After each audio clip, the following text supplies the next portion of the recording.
आइए साथियों, हम जानते हैं अनुलोम विलोम के फ़ायदे और उसके करने की विधि और उसमें रखने वाली कुछ सावधानियों के बारे में। आज हम इस वीडियो में अनुलोम विलोम प्राणायाम के बारे में ही बात करने वाले हैं। नमस्कार दोस्तों, कैसे हैं आप लोग? आप लोग स्वस्थ होंगे ऐसी मैं आशा करती हूँ। आइए सबसे पहले जानते हैं कि अनुलोम विलोम प्राणायाम करने के लाभ क्या क्या हैं। जब आप लाभ को जानेंगे तो आपका करने में भी मन लगेगा। तो साथियों, अनुलोम विलोम प्राणायाम के अनेकों अनेक लाभ हैं, या यूँ कहें कि अनुलोम विलोम ऐसा प्राणायाम है जिसको करने से आपके शरीर के अंदर कोई भी परेशानी, कोई भी समस्या हो, वो हमेशा के लिए ख़त्म हो सकती है। लेकिन उसका आपको अभ्यास तो करना ही पड़ेगा। अब हम देखते हैं कि अनुलोम विलोम प्राणायाम करने से किस तरह हमें लाभ प्राप्त होता है। तो जो साथियों, अनुलोम विलोम प्राणायाम में जो हम ब्रीदिंग करते हैं, सांस लेते हैं, बाईं नाक से और दाईं नाक से छोड़ते हैं, दाईं नाक से लेते हैं और बाईं नाक से छोड़ते हैं। इस तरह जो हमारी बाईं नाक है उसको ईड़ा नाड़ी कहते हैं, जो हमारी दाईं नाक है उसे पिंगला नाड़ी कहते हैं। और जब ये दोनों बैलेंस होती हैं तो हमारी सुषुम्ना नाड़ी प्रवाहित होती है। जो ईड़ा नाड़ी और पिंगला नाड़ी का बैलेंस है, जब हमारे शरीर के अंदर बिगड़ता है तभी हमारे शरीर के अंदर रोग उत्पन्न होते हैं। तो हम ये कह सकते हैं कि जो अनुलोम विलोम प्राणायाम है ये हमारी ईड़ा और पिंगला दोनों नाड़ियों को बैलेंस करती है, जिससे कि हमारे प्राण शक्ति का प्रवाह सुषुम्ना नाड़ी में होता है और उसके द्वारा हमारे शरीर के अंदर जो 72,000 कुछ नाड़ियां हैं वो सभी शुद्ध होती हैं और हमारा पूरा शरीर स्वस्थ रहता है। अनुलोम विलोम के अभ्यास से हमारा नर्वस सिस्टम बहुत मजबूत होता है और हमारे नर्वस सिस्टम का सीधा कनेक्शन हमारी सुषुम्ना नाड़ी से होता है। अब आइए देखते हैं कि हमारी ईड़ा और पिंगला कैसे हमारे नर्वस सिस्टम से रिलेट करती है। जो ईड़ा नाड़ी है वो हमारे पैरासिम्पैथेटिक नर्वस सिस्टम से संबंध रखती है। जो हमारी पिंगला नाड़ी है वो हमारे सिंपैथेटिक नर्वस सिस्टम से संबंध रखती है। तो जो हमारी ईड़ा नाड़ी है वो हमारे अंदर भावनाओं को, इमोशन को, विचारों को कंट्रोल करती है। जब हमारी ईड़ा नाड़ी इम्बैलेंस होती है, बिगड़ती है, तो हमारे अंदर निगेटिविटी आ जाती है, हमारे अंदर निगेटिव विचार आने लगते हैं, हमारा मन परेशान रहता है, हम स्ट्रेस में हो जाते हैं, हम इमोशनली वीक हो जाते हैं। इसी तरह जब हमारी पिंगला नाड़ी बिगड़ती है तो हमारी जो शारीरिक क्षमता है वो या तो बहुत ज़्यादा हो जाती है या तो बहुत कम हो जाती है।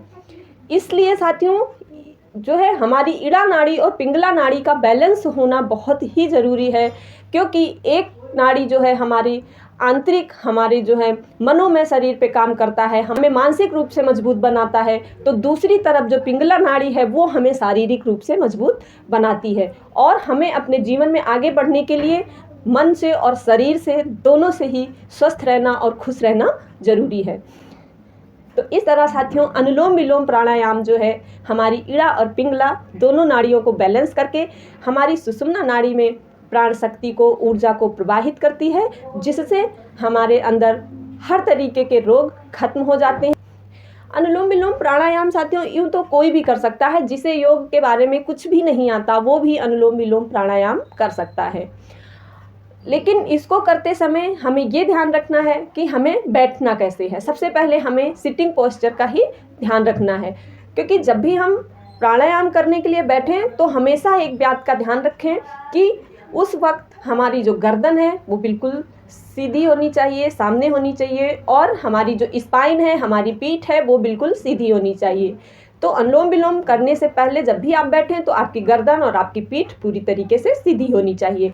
कुछ लोग होते हैं जो बिल्कुल भी पैर को नहीं मोड़ पाते हैं, वो अपने बिस्तर पे भी बैठ के इसको कर सकते हैं। जब आप सांस लें तो सांस को फोर्सफुली नहीं लेना है और ना ही छोड़ना है। को बिल्कुल आराम से लें और बहुत चेतनता के साथ लें, सजगता के साथ लें। प्राणायाम का मतलब ही यही है कि हमें अपने सांसों को नियंत्रित करना। तो जो हमारी सांसें अपने आप ही चलती जा रही हैं उनको हमें चेतनता के साथ, सजगता के साथ अपने कंट्रोल में करना है, उनका संतुलन बनाना है। और जब आप सांस को लेंगे तो आप कभी भी गर्दन को ना ही इधर झुका के रखेंगे, ना ही ऊपर करके रखेंगे, और ना ही किसी तरफ टेढ़ी नहीं करनी है हमें गर्दन को, और ना ही हमें नाक को इतना ज़्यादा तेज़ से दबाना है कि हमारी नाक इस तरह टेढ़ी हो जाए। बिल्कुल नहीं, बिल्कुल आराम से बस इतना आपको दबाना है कि आपकी सांस जो है एक ही नाक से आए।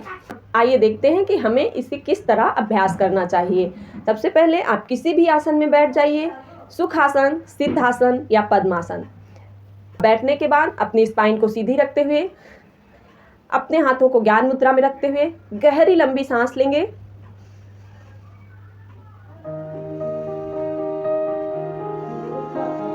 सांसों को एकदम सजगता से, चेतनता के साथ अनुभव करते हुए कि हमारी सांसें हमारी नाभि तक पहुंचती हुई अनुभव करते हुए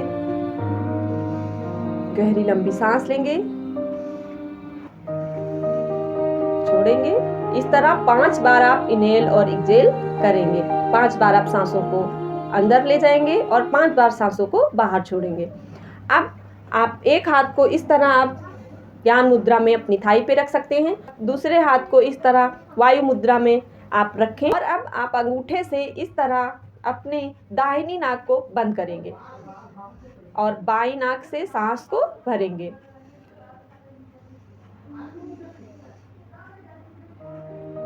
अब आप उंगलियों से बाईं नाक को बंद करेंगे और दाईं नाक से सांस को छोड़ेंगे। अब वापस से आप दाहिनी नाक से ही सांस को भरेंगे और दाहिनी नाक को बंद करते हुए बाईं नाक को खोलते हुए सांस को बाईं नाक से छोड़ेंगे। वापस से बाईं नाक से सांस लेंगे, दाईं नाक को खोलेंगे, सांस को छोड़ेंगे, दाहिनी नाक से ही सांस को वापस भरेंगे और बाईं नाक से सांस को छोड़ेंगे। इस तरह जब आप बाईं नाक से सांस को लिए, दाईं नाक से आपने सांस को छोड़ा, दाईं नाक से आपने सांस को लिया और बाईं नाक से छोड़ा, तब आपका एक साइकिल, एक चक्र पूरा होता है अनुलोम विलोम का। इस तरह आप 5 बार इस चक्र को करें जो हमारे बिगनर साथी हैं। उसके बाद आप थोड़ी देर रिलैक्स करें, उसके बाद फिर से आप 5 से 10 चक्र करें।